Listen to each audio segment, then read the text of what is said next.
তুমি নষ্ট হয়ে গেলে পৃথিবীর কিচ্ছু হবে না, তুমি বাদ হয়ে গেল।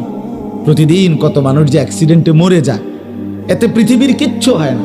সূর্য ডুবেই যায়, চাঁদ উঠেই যায়, রাত শেষই হয়ে যায়, দিন শেষই হয়ে যায়, নাকি বলেন না ভাই? বলেন, ছেলেরা বলো ভাই। কিচ্ছু হয় না, কিচ্ছু হয় না। কারো জন্য পৃথিবী থামে না, কারো জন্য। রাসূলুল্লাহ সাল্লাল্লাহু আলাইহি ওয়াসাল্লাম স্পষ্ট হাদিসে আছে, নবীজির একজন ছেলে ইন্তেকাল করছিল, তখন সূর্যগ্রহণ লাগছিল। তখন আরবের কুসংস্কার ছিল, বিশিষ্ট কারো মৃত্যুতে এরকম সূর্যগ্রহণ চন্দ্রগ্রহণ লাগে। নবী সাল্লাল্লাহু আলাইহি ওয়াসাল্লাম বলছেন, না না না